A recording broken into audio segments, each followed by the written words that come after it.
dia. Que a graça e a paz do Senhor estejam com todos, amém? Estamos bem recuperados, um pouquinho mais fortes, né? Depois daquele encontro maravilhoso de ontem. Aproveito para agradecer cada homem dessa igreja. Dá um pouquinho mais de ganho, Matias, por favor. A cada homem dessa igreja, cada bravo ali que pôde estar conosco. Eu sei que quem não foi é porque não pôde estar. Alguns homens me avisaram, me falaram. E a gente espera você no próximo encontro. Sobrou muita coisa. Teremos o enterro dos ossos. Isso é bênção. E que tempos como esse possam se repetir mais e mais vezes, né? Deus também deu uma palavra para a gente naquele lugar e nos sentimos mais alimentados e abençoados. Vamos caminhar juntos, tá bom? Para a glória de Deus Pai. Eu quero te convidar então a ler o texto de Daniel, capítulo 5.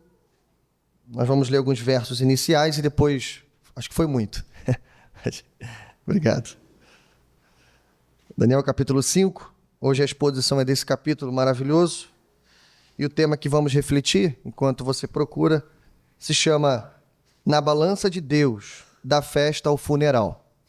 Esse é o tema dessa manhã. Na Balança de Deus, da Festa ao Funeral. Vamos ler inicialmente dos versos 1 até o verso 5. Depois a gente vai lendo juntos, tá bom? Diz assim o texto. Certa vez o rei Belsazar deu um grande banquete para 1000 dos seus nobres, e com eles bebeu muito vinho.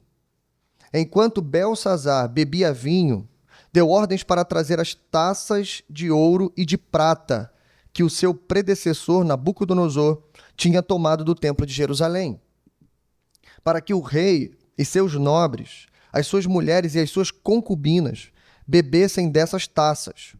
Então trouxeram as taças de ouro que tinham sido tomadas do templo de Deus em Jerusalém, e o rei e os seus nobres, as suas mulheres e as suas concubinas beberam nas taças.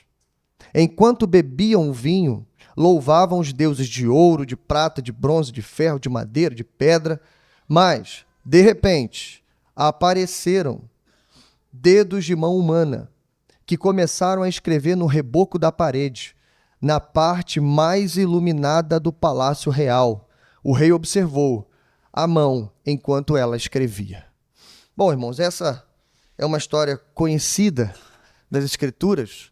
Quem nunca participou de uma classe de EBD, desde o departamento infantil em diante, e não lembra daquela imagem pavorosa de uma mão, né, um pedaço de uma mão, a gente não sabe nem direito o que era, se eram dedos flutuando, ou uma mão, enfim, escrevendo, arrancando o reboco da parede e escrevendo uma frase. Mais apavorado ainda a gente fica quando a gente descobre o significado dessa frase. Literalmente, que tanto o rei quanto o próprio reino estavam sendo colocados numa balança, a balança de Deus, estavam sendo medidos, pesados, mas foram achados em falta. E por causa disso o reino foi dividido. Bom, essa é a história. E a gente vai ver já já sobre a queda da Babilônia. Mas antes disso, pense por um momento, apenas por um momento. Nós já vimos, irmãos, durante a nossa história recente e antiga, a queda de vários impérios. Vários impérios. Só para lembrar de dois aqui, a queda de Roma, né, no século V, e depois a queda do Império Bizantino. Não dá muito para falar, mas você lembra alguma coisa sobre isso? E você sabe que ambos os impérios eram praticamente invencíveis, principalmente o Império Romano. Quem poderia imaginar que o Império Romano cairia depois de alguns séculos de sucesso, de vitórias, de conquista, o maior império daquele período? E caiu pela mão de quem? Odoacro. Até o nome do sujeito é feio, né? Caiu pela mão de bárbaros. Quem poderia imaginar que bárbaros, né? Povos que desconheciam o idioma, que desconheciam a cultura greco-romana, enfim, invadiriam Roma, invadiriam o império e tomariam o rei e o reino. Quem poderia imaginar isso? Para não falar de Mohamed II, né? Sobre a queda do Império Bizantino. Enfim, quem poderia imaginar que as coisas se dariam desse jeito e dessa maneira? O fato, irmãos, é que impérios se levantam e caem. E isso não será diferente para a Babilônia. Hoje, o capítulo 5 de Daniel é isso que você tem que ter em mente. O grande e poderoso império babilônico vai cair. Mas calma, antes de falar da queda do império babilônico, deixe-me te situar no tempo e no espaço. Porque do capítulo 4 de Daniel até o capítulo 5, nós temos um tempo aqui gigantesco. Décadas se passaram. E o que você precisa colocar na sua cabeça é o motivo pelo qual o Espírito Santo inspirou o autor para escrever esse capítulo para você. Você que vive hoje, 2.000 anos depois de Cristo, por que você tem que estudar e ler isso aqui? Já eu explico para você. Olha só, veja bem. A gente vai falar da queda da Babilônia. Mas, há pouco tempo para eles viveram uma outra queda. Outra cidade caiu. Foi a cidade santa. Então, literalmente, nós estamos em Daniel capítulo 5, entre a queda de Jerusalém e a queda da Babilônia. O problema, irmãos, é o tempo. É isso que a gente não imagina.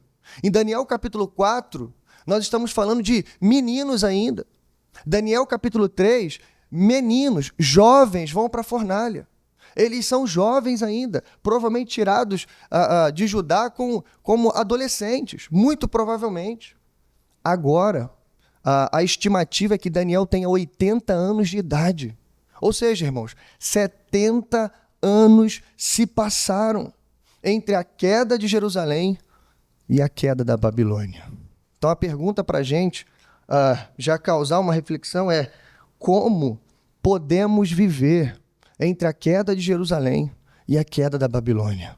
Eu quero que você imagine isso. A Babilônia ainda não caiu. Ela está de pé. Ela está celebrando, dando festa. Celebrando sobre os nossos espólios de guerra. Parece que o nosso templo foi derrotado, o nosso Deus foi derrotado. Já se passaram 70 anos e não há nenhuma sombra de dúvida de que a Babilônia está ruindo. Não, pelo contrário, parece que ela está prosperando cada vez mais. O motivo disso é a festa, é a celebração. Mas como veremos hoje, irmãos, será rápido, repentino, quando Deus cumprir a sua promessa. A Babilônia cairá e isso será rápido. Bom, a grande lição de hoje é: o objetivo do autor é confortar os israelitas amedrontados no exílio com a mensagem de que o seu Deus soberano pode derrubar até mesmo o reino mais poderoso da terra. A gente vai ver isso através da leitura do texto. A gente vai fazendo a leitura juntos, mas através de 4 ironias que vão ajudar a deixar o texto um pouco mais dinâmico para a gente. Espero que você consiga gravar essas ironias e à medida que a gente vai vendo cada uma delas, a gente vai ver algumas aplicações importantes para a nossa vida. Então me acompanhe do verso 1 ao verso 4. Já foi lido? A primeira ironia, irmãos, é: festa aos deuses com os espólios do Deus verdadeiro. Então, festa aos deuses com os espólios do rei verdadeiro. Antes de falar da festa de Belsazar, a gente precisa lembrar rapidinho quem foi Belsazar, né? Ou como o texto descreve ele para a gente. Enfim, graças a Deus, irmãos, desde o século XIX, a figura de Belsazar só existia na Bíblia Sagrada. Inclusive, até o século XIX, os críticos da Bíblia diziam que esse capítulo foi inventado. Porque, obviamente, uma mão escreveu na parede, né? Parece um mito. E Belsazar não aparecia em nenhum documento histórico. Desde o século XIX para cá, 2 achados arqueológicos foram encontrados diferentes sobre a mesma pessoa, Belsazar, filho de Nabonido. E Nabonido significa Nabucodonosor. Bom, e a partir dessas fontes extras bíblicas e da Bíblia, a gente tem um perfil desse sujeito chamado Belsazar. Primeira coisa, Belsazar era filho e descendente de Nabucodonosor. Então, isso precisa ficar claro para sua mente. E aqui eu já aviso logo. Ele era um filho de Nabucodonosor diferente de Nabucodonosor. Lembra que eu expliquei para vocês que Nabucodonosor foi um príncipe herdeiro que conquistou o seu lugar. Por quê? Todo o sucesso da Babilônia se dá por causa desse homem, Nabucodonosor. Claro que Deus escolheu levantá-lo para isso. Foi Deus que deu autoridade e poder para ele, mas o fato, irmãos, é que foi Nabucodonosor que comandou os exércitos do seu pai, Nabopolassar. O que acontece, irmãos, totalmente diferente com Belsazar. Belsazar está mais parecido com um reizinho mimado. Aquele camarada que dá festas, que celebra a vitória dos outros, que conta as histórias dos outros, mas ele mesmo não tem história nenhuma para contar. Muito provavelmente Belsazar nunca viu uma guerra. E a primeira guerra que ele verá vai ser uma guerra que ele não vai lutar e será derrotado. Bom, segundo, ele foi corregente de Nabonido. Pelas informações extras bíblicas, o que a gente entende? É que o rei Belsazar, ele era o segundo no comando. Ou seja, Nabucodonosor ainda estava vivo, só que, muito provavelmente, depois da sua conversão, muito dramática, como a gente viu semana passada, Nabucodonosor deixou o reino. E ele vai passar 10 anos numa espécie de autoexílio. Isso, irmão, são os documentos que contam essa história. E enquanto isso, Belsazar será o corregente da Babilônia. Talvez seja por isso que mais à frente, você vai ver, ele vai oferecer para Daniel o terceiro lugar do reino. Por quê? Porque o segundo lugar é dele. Entendeu? Primeiro Nabucodonosor, o segundo dele, o terceiro seria de Daniel. Bom, mais ainda. Como eu disse, achados arqueológicos foram encontrados. Você pode procurar as crônicas de Nabonido e o papiro de Versalhes. Mais ainda, Belsazar significa Bel proteja o rei. Como a gente vai ver no final desse capítulo, parece que Bel esqueceu de proteger o rei. Mas ele morreu em 539, isso mesmo, no ano exato, no dia exato da queda da Babilônia, pela mão do rei Ciro, dos Medos e Persas. Bom, além de tudo isso, irmãos, eu preciso dizer para você que esse rei, como eu disse, é um rei mimado. É um rei que dá festas ao invés de ir para a batalha. É um rei que celebra, que se alegra com os espólios dos outros, ao invés de proteger o seu próprio reino. Tá? Esse é o perfil, então, de Belsazar. Bom, segundo as informações que a gente viu no nosso texto, a gente viu, irmãos, que Belsazar comete um pecado muito grave. E o pecado dele vai muito além do que celebrar uma festa. Segundo esses mesmos documentos, essa festa aqui era uma festa do calendário religioso babilônico. Ou seja, eles estavam celebrando uma festa aos deuses. Esse era o motivo. Então ele estava cumprindo o calendário, agradando seus nobres, agradando seu reino, enfim, celebrando. Mas o que ele faz? Ele piora a coisa. Não só ele serve os seus deuses, mas como ele manda os seus súditos trazerem o quê? Os utensílios do templo. E isso, irmãos, precisa ficar muito aceso na sua mente, por quê? Essa atitude não é uma atitude normal, no sentido de dizer, é uma atitude simples, ele só quer taças para encher de vinho. Não. Quando um reino conquistava o outro, acreditava-se que os deuses daquele país ou daquele reino eram também dominados, também estavam exilados. E aí, quando você ainda conquista os utensílios daquele reino ou daquele templo religioso, pior ainda. Então, tomar vinho na taça de ouro do templo é dizer assim, olha, o Deus de Israel está sob o nosso controle. A religião de vocês acabou. Por quê? Quem manda sobre vocês, sobre a vida e fé de vocês, somos nós agora. E isso vai ficar muito claro, porque vamos celebrar sobre as coisas de vocês. É uma humilhação flagrante, irmãos. É isso que está acontecendo aqui. Bom, seu pecado foi, literalmente, zombar do Deus verdadeiro. E aqui, irmãos, a gente já tem a primeira aplicação. É óbvio que na Babilônia atual, ou no reino que a gente vive, muita gente zomba do Deus verdadeiro. Há muitos ímpios zombando, escarnecendo, fazendo piada. Hoje, com o advento da internet, redes sociais, isso se tornou cada vez mais comum e a gente tem combatido isso aqui. Memes são criados, também a igreja evangélica também não deixa quieto, né? Né? Infelizmente, a gente parece que levanta a bola para eles baterem, né?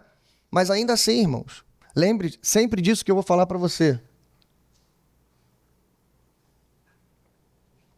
Rir da desgraça da igreja evangélica é coisa para ímpio.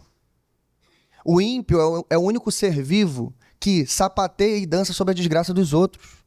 O crente não pode fazer isso. Segunda coisa, o lugar da disciplina eclesiástica é aqui. Eu posso falar dos erros e exageros da igreja evangélica. Eu posso falar. Você pode falar num ambiente eclesiástico. Mas quando a gente falar, muito provavelmente ou a gente vai estar com uma ira santa no coração ou com lágrima nos olhos. E não com sorriso no canto da boca ou escárnio no coração. Não, irmãos, isso é coisa de ímpio. Porque o ímpio, irmãos, ele alimenta uma zombaria no seu coração que procede de quê? Do fato de que eles não conhecem o Deus verdadeiro. Eles acham, irmãos, que o nosso Deus, né, aquilo que nós vivemos, que não é meramente uma religião, mas é uma pessoa. Nós servimos um Deus que vive, que foi morto, mas está vivo, está entre nós. Pelo fato de desconhecerem isso, eles acham que podem domesticar o nosso Deus. Eles acham que pode domesticar o povo de Deus. Acham que pode nos controlar, mas não podem. Como veremos nesse texto e como veremos no fim da história, Deus está sentado no trono, até um dia que ele se levantar para julgar o mundo. Bom, o pecado então é esse, eles zombam do Deus verdadeiro. Segunda ironia, e aí a gente prossegue a leitura do texto, é o rei temido por todos, tremendo de medo. Vamos ver isso, verso 5 até o verso 9. Mas de repente apareceram dedos de mão humana que começaram a escrever no reboco da parede. Da parte mais iluminada do palácio real, o rei observou a mão enquanto ela escrevia. Seu rosto ficou pálido. Veja isso, irmãos. Ele ficou tão assustado que seus joelhos batiam e suas pernas vacilaram. Aí o que ele fez? Começou a gritar. Olha só, dentro do palácio. Você imagina um imperador, um rei. Tudo bem, o segundo no comando, corregente, mas era ele que mandava na Babilônia. Ele viu a mão escrever, agora ele começa a gritar. Está desesperado. O texto vai dizer mais à frente que ele manda trazer todos os sábios. Aqui a gente tem uma repetição da história. Lembra de Daniel capítulo 2? Nabucodonosor também ficou desesperado por causa do seu sonho. Sonhou uma coisa terrível, não lembrava direito e muito menos o seu significado. Mandou trazer todo mundo. Da mesma forma, Belsazar faz a mesma coisa. Adivinhos, magos, astrólogos, enfim, tudo que ele tinha ali mandou trazer. E aí ele pede que esses homens digam para ele, leia a inscrição e dá o significado desse negócio.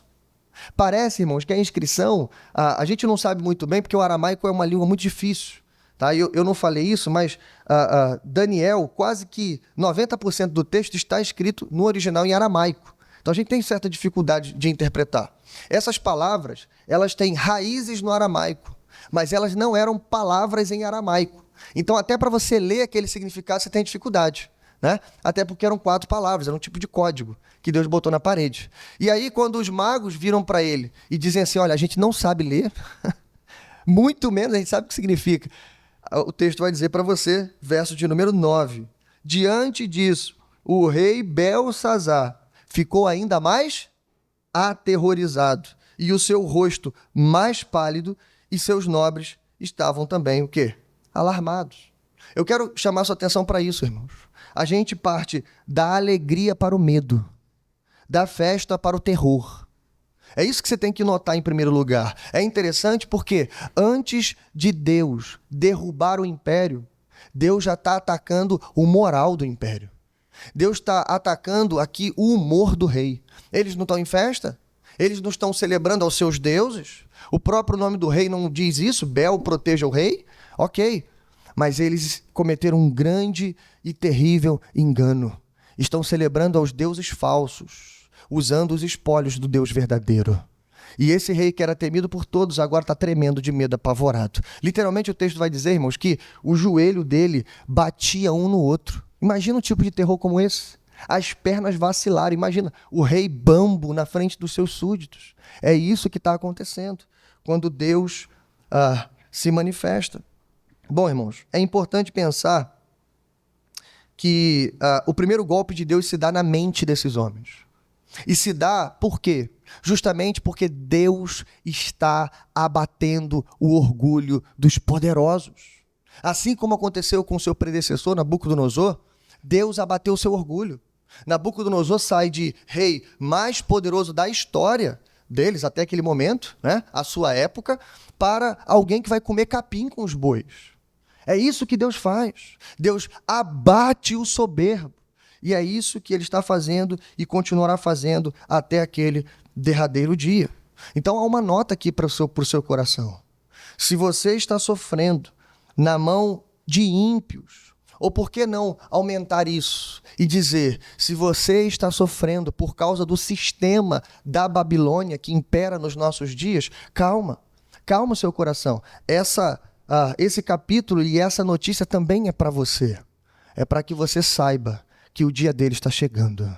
E quando esse dia chegar, irmãos, terror, pavor, tremedeira para tudo quanto é lado.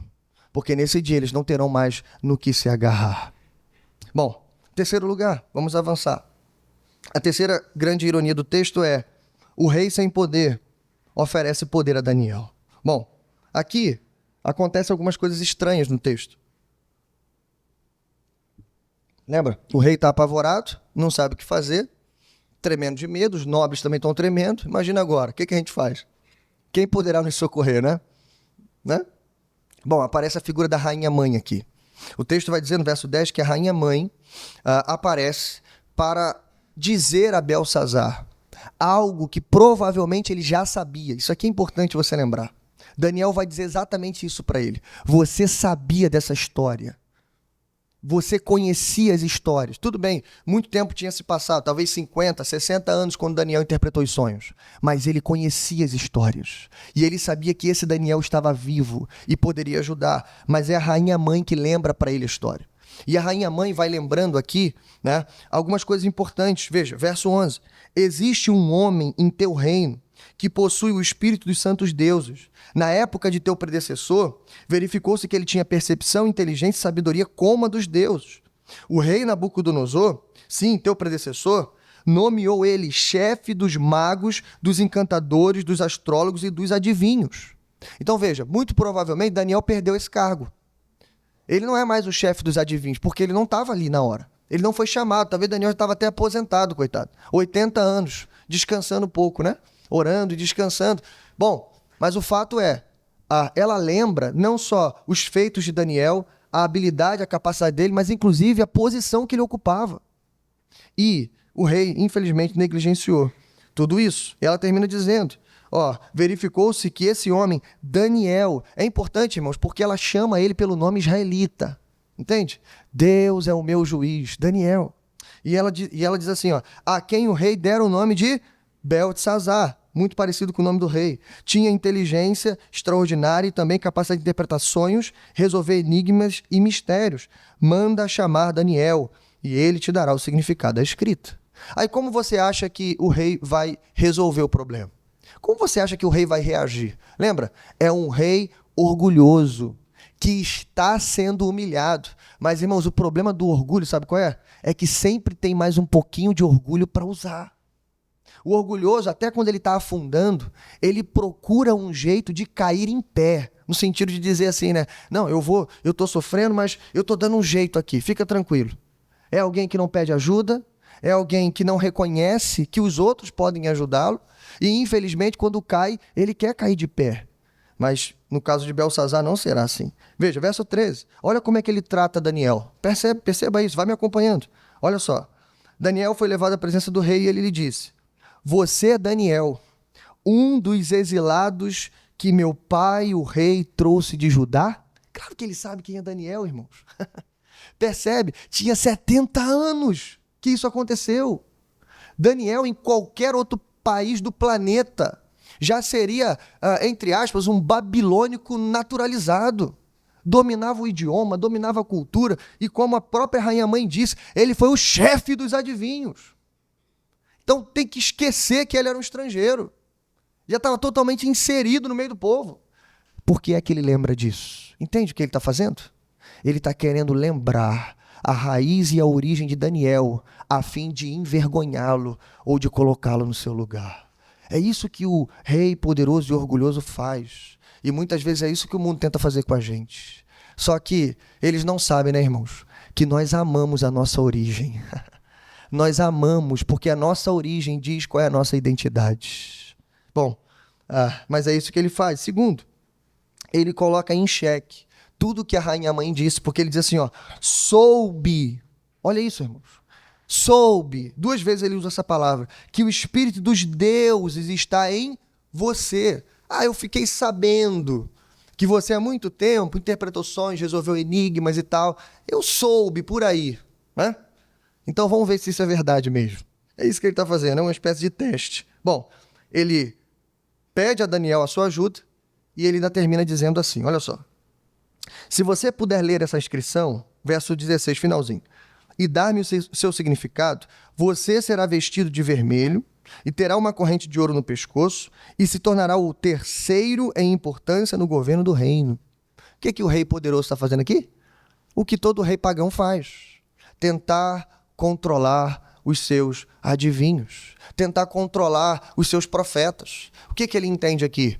Que Daniel vai obedecê-lo em troca de favores, em troca de presentes. Mas não se espante, irmãos. O presente desse tipo de homem não é para reconhecer aquilo que você fez, é para te domesticar, te controlar. Bom, como que Daniel vai responder isso? O que Daniel vai fazer? A gente já verá. Bom, mas antes disso, logo a gente vai descobrir, irmãos, que essa oferta final que Belsassar fez se tornará sem efeito. Como assim se tornará sem efeito? Ele promete para Daniel coisas que ele mesmo não pode dar, ou coisas que temporariamente ele não poderá cumprir. Por quê, irmãos? Nós veremos, já dando spoiler para você, nesse mesmo dia, o rei será morto e o reino será destruído. O reino será tomado. Então, o que significa? Que todas essas promessas serão sem efeito. Por isso, irmãos, o rei sem poder oferece poder a Daniel. Não tem como, nesse momento, a gente não se lembrar de um outro ser da nossa realidade. Um ser chamado Satanás. Não tem como olhar para esse texto e não se lembrar, por exemplo, da tentação de Jesus. Lembra o que Satanás faz em dado momento? Ele oferece para Jesus todos os reinos da terra se ele se prostrasse e o adorasse. E aí, irmãos, óbvio, né? Há um debate na teologia. Por quê?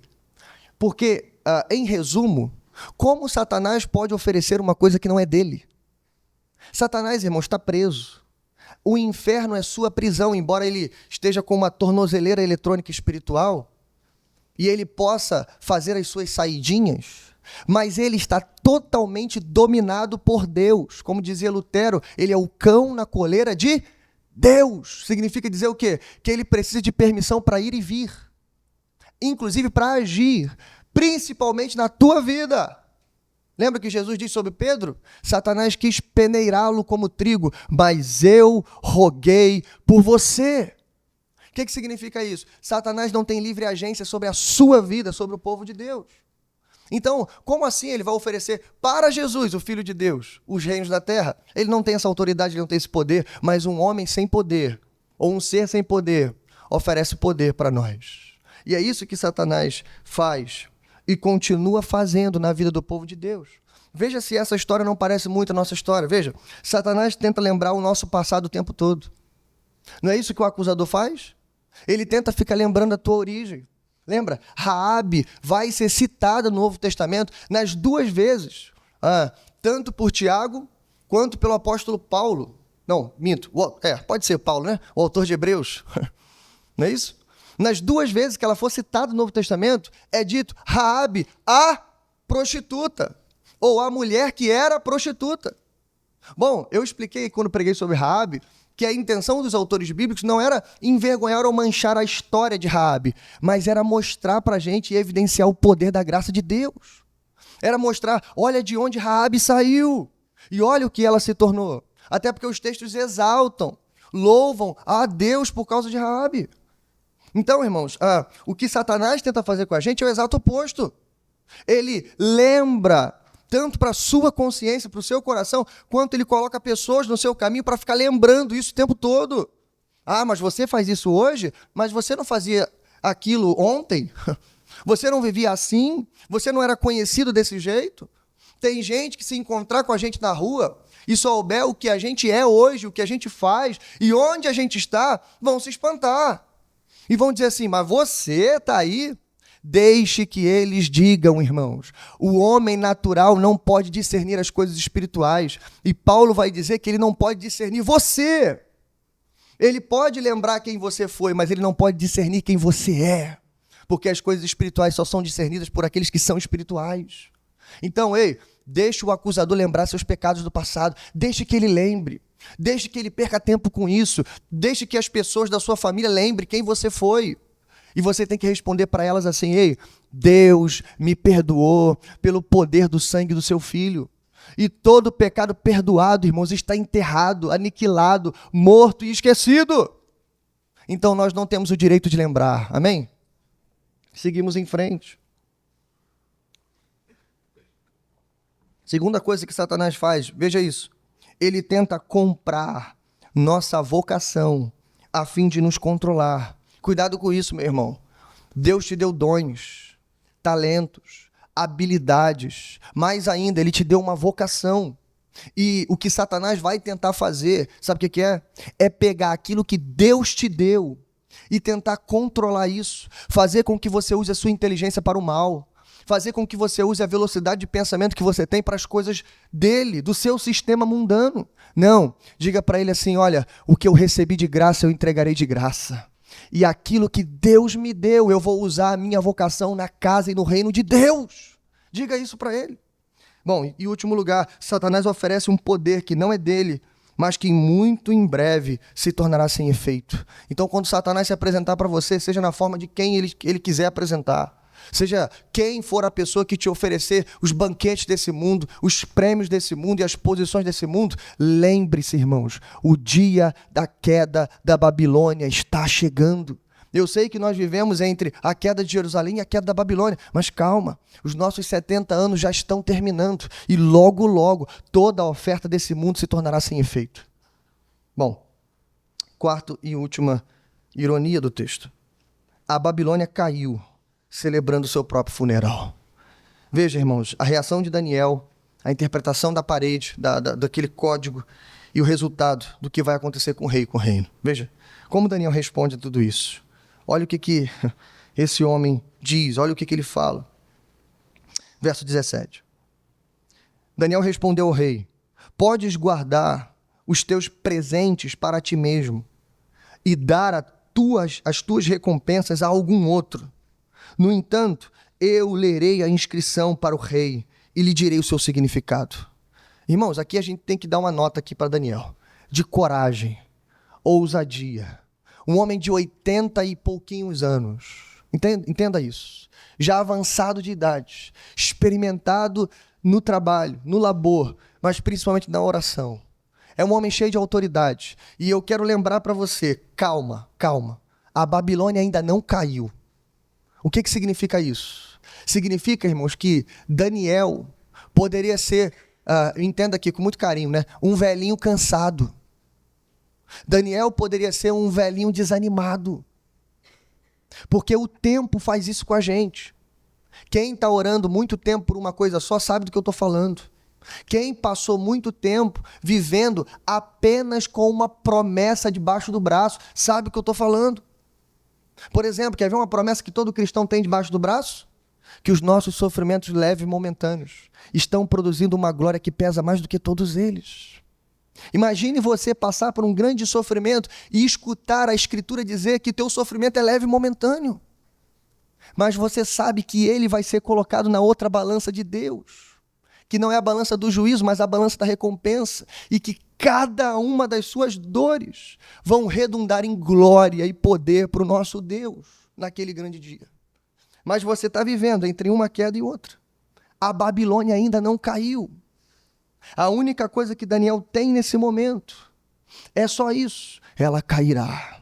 Foi isso que Deus prometeu. 150 anos antes da invasão. Isaías capítulo 21. Já a gente vai ler esse texto. Deus já tinha falado. Caiu a Babilônia. Caiu a Babilônia. Daniel sabia que o dia chegaria. Mas o dia ainda não chegou. O dia ainda não chegou. Bom. Daniel vira para aquele rei e diz assim, olha, eu vou interpretar. Mas você não pode me comprar. Você não pode. E aí Daniel então conta. Vamos ler o texto. O que Deus está dizendo para ele. Antes de contar, irmãos, eu não vou ler, mas rapidinho. Acho que dos versos 18 até o verso 21, isso mesmo. Daniel, antes de contar o segredo, Daniel pode dar uma lapada no rei, né? Inclusive, uma evangelizada no rei. E aí Daniel vai dizer assim, olha só, rei, seu mentiroso, metido a besta, presta atenção. O teu predecessor, o teu pai, viveu da mesma maneira que você, só que com uma diferença. Foi Deus que botou ele lá. colocou ele para ser um rei de reinos, rei de reis. E aí, o que aconteceu? Ele se exaltou, ele se orgulhou. E Deus fez o quê? Abateu ele. Ele foi comer capim com os bois.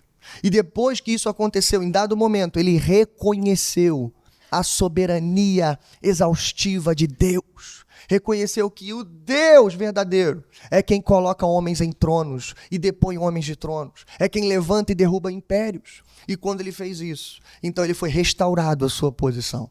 E aí, irmãos, olha como é que termina o verso 21 e 22, ou melhor, o verso 22. Mas tu, escuta isso, Belsazar, seu sucessor, não te humilhaste, embora soubesse de tudo isso. Aqui, irmãos, está o agravante. Aqui está a culpa sendo denunciada de Belsazar. Ele não era inocente. Ele conhecia, se ele não viveu essas histórias por ser mais jovem, a gente não sabe, mas ele conhecia as histórias. E seu pai ainda estava vivo, longe, fazendo sei lá o quê, mas ele estava vivo, ele conhecia, ele sabia. E ao invés de se humilhar, ele escolheu o caminho do orgulho. Bom, veja isso. Daniel ainda diz, olha, você piorou as coisas, por quê? Você se exaltou, verso 23, tu te exaltaste acima do Senhor dos céus e mandaste trazer as taças do templo do Senhor. E a gente já leu tudo isso. Louvou os seus deuses usando as coisas do Senhor. Bom, você não glorificou a Deus, que sustenta em suas mãos a tua vida e todos os seus caminhos. Veja, irmãos, que furada, que erro tremendo. Bom, e aí, versos 24 em diante, Daniel vai dar. É como se ele deixasse, né, o melhor para o final. Aqui, irmãos, está a sentença. Aqui está o significado. Eu vou ler para você. Não tem muito segredo aqui, porque já foi revelado. Verso 25. Esta é a inscrição que foi feita. Mené, Mené, Tekel, Parsim. E este é o significado. Mené, Deus contou os dias do teu reinado e determinou seu fim. Tekel, foste pesado na balança e achado em falta. Pérez, que é a mesma raiz de persa, viu? Mas também é a mesma raiz de dividido em aramaico. Olha só. Pérez, teu reino foi dividido e entregue aos medo-persas. Verso 29. Então, por ordem de Belsazar, vestiram Daniel, e aí ele dá todos os presentes para Daniel. Mas, irmãos, veja, a sentença foi decretada. O juízo de Deus foi anunciado. Um juízo certeiro, inexorável e rápido. Olha o que diz o finalzinho do seu texto, versos 30 e 31. Naquela mesma noite, Belsazar, rei dos babilônios, foi morto, e Dário, o Medo, apoderou-se do reino com a idade de 62 anos. Bom, a Babilônia caiu.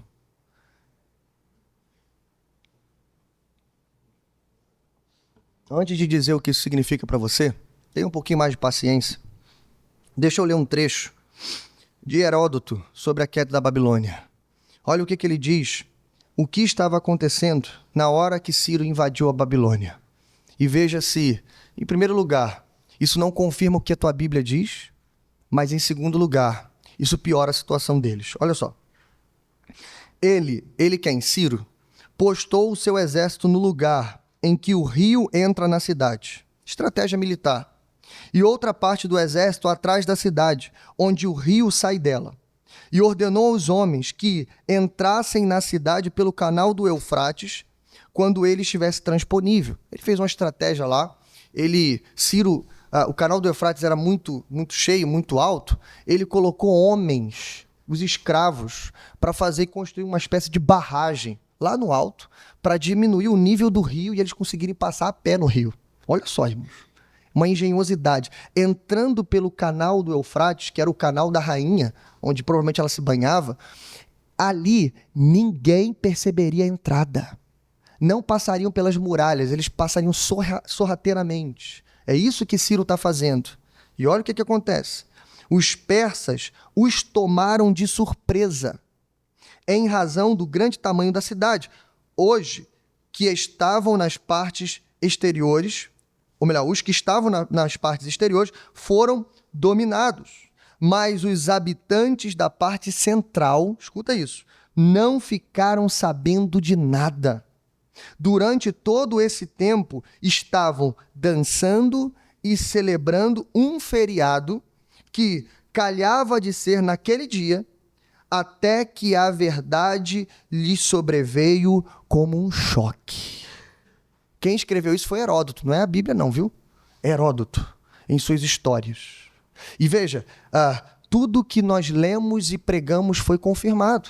Não que a gente precisasse de confirmação, mas inclusive a gente tem adendos aqui. A gente tem algo que enfatiza e piora a queda da Babilônia. Por quê? Foram tomados de surpresa. Lembra que eu falei para você? Irmãos, não parece que a Babilônia está caindo. Aparentemente parece que ela está prosperando, festejando, celebrando. Estão vivendo todos os dias, como diz o bom e velho ditado, ou melhor, mau ditado hedonista: comamos e bebamos porque amanhã morreremos. É isso, é assim que a Babilônia vive. Mas como disse a Escritura, e também esse historiador, veja, não ficaram sabendo de nada, foi de repente. Bom, como isso nos ajuda, irmãos? Como isso pode virar, para você que está aqui hoje, um motivo de alegria, combustível para o teu motor, alegria para a alma? Como? Eu explico para você. Porque Deus cumpriu e cumprirá todas as suas promessas. Irmãos, escute isso. Em primeiro lugar, para aquele povo que estava lá. Eu disse para você, Isaías 13 e Isaías 21.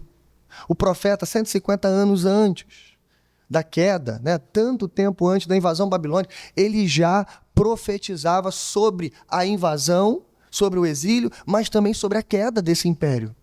Tanto nesses 2 capítulos, depois você leia, ali Isaías fala e conta, inclusive o nome do rei e do reino que vai derrotar a Babilônia, irmãos. A gente está falando aqui de mais de 200 anos antes. Entenda, eles têm uma promessa, mas eles não têm a data exata de quando isso vai acontecer, eles não têm um tempo exato, eles não sabem quando isso virá, mas eles sabem, irmãos, que se Deus fizer, será perfeito. Bom, Isaías 13:6, só para citar um texto. Chorem, pois o dia do Senhor está perto, virá como destruição da parte do Todo-Poderoso. Para Daniel, irmãos, demorou 70 anos, a sua vida inteira. Para Daniel demorou a sua vida inteira. Ele ainda vai servir um pouco no Império Persa, provavelmente depois ele morre, não volta com o povo, mas para Daniel e aqueles 3 homens que entraram na fornalha, que não são nem mais mencionados, eles demoraram a vida toda. E a pergunta é, o que eles fizeram com isso? Com essa promessa que eles tinham no coração? Continuaram firmes, continuaram constantes, sabendo que apesar da prosperidade da Babilônia, quando Deus executasse a sua promessa, seria rápido, seria preciso. Bom, eu termino dizendo, irmãos, rapidamente, como esse texto se aplica na vida da igreja. Se é que já não falamos outras coisas que se aplicam, né? Mas veja, deixa eu chamar a tua atenção aqui para um tempo que já está chegando. Esse texto, irmãos, ele se aplica cabalmente na nossa vida. Por isso ele é um capítulo tão importante para a igreja. Porque eu já estou falando no sermão inteiro, e você já percebeu que essa não é a única e última Babilônia. Mas que Babilônia na Escritura se transformou numa espécie de metáfora para se referir ao sistema mundano anti-Deus. E que, inclusive, será também chamado assim aquele último reino que se oporá contra tudo que se chama coisas de Deus e povo de Deus. E esse último sistema também será chamado a grande e terrível Babilônia.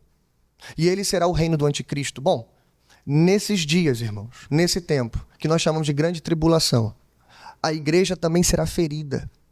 A igreja também será derramado sangue da igreja, dos santos mártires que ali viverão. Se for a nossa geração ou a próxima, a gente não sabe. Quando será, pastor? Não sei. Mas o que eu sei é, temos uma promessa. E quando a gente olha para esse texto, a gente tem que se lembrar de um outro texto, que eu vou ler para você. Eu peço muito da sua atenção. Apocalipse, capítulo 18. Eu botei o capítulo errado aqui, mas é o 18, verso 2. Diz assim: e ele bradou com voz poderosa. Isso aqui é citação de Isaías, tá? Caiu a grande Babilônia. Ela se tornou a habitação de demônios, antro de todo espírito imundo, antro de toda ave impura e detestável. Aí agora olha aqui as referências a Daniel. Presta atenção. Verso 3.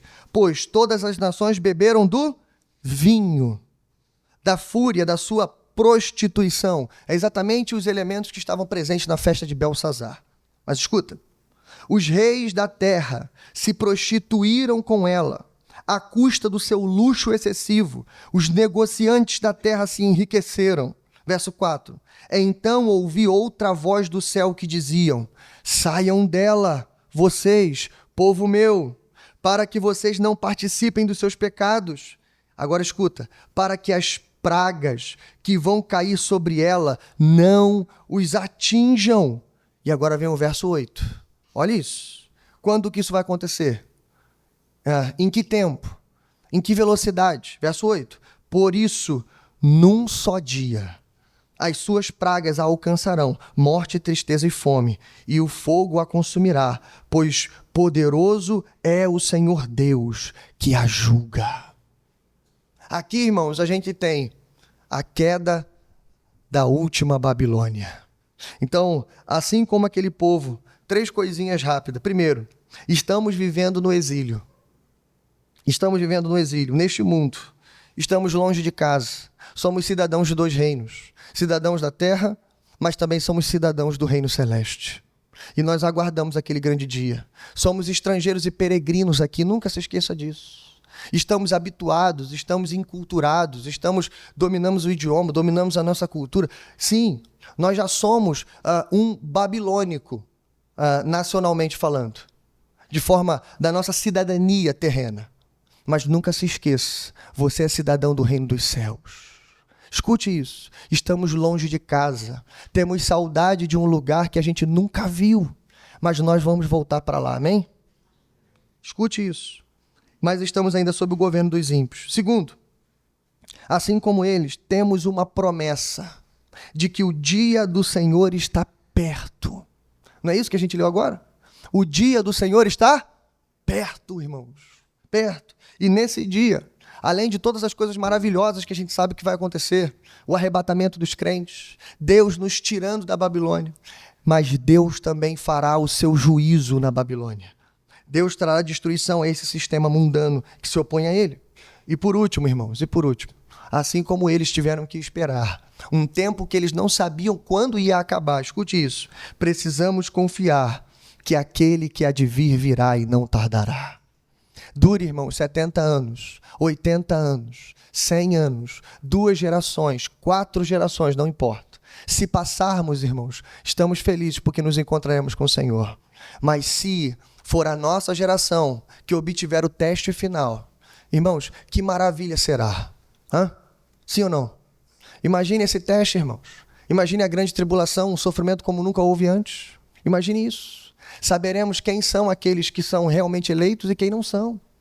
Teremos a oportunidade final de padecer como nosso Senhor padeceu, de nos tornarmos santos mártires do Senhor. Eu sei que parece impensável pensar isso, mas tire um pouco do seu tempo e pense nessas coisas. Porque além de todos os nossos sofrimentos pessoais, familiares, poderá sobrevir sobre nós, irmãos, perseguição, dores tremendas, torturas, aprisionamentos e tantas outras coisas. Se isso acontecer, irmãos, estamos prontos para viver e morrer até que o nosso Senhor volte dos céus e a Babilônia caia no final. Que Deus guarde a sua vida, que Deus tenha misericórdia de nós, que você não desanime, meu irmão, mas que você seja como Daniel, 80 anos de vida, servindo a Babilônia, mas sem se tornar parte da Babilônia, servindo a Babilônia, sem se esquecer que você é cidadão do alto, servindo a Babilônia, sem se esquecer da promessa. Curve sua cabeça, vamos orar.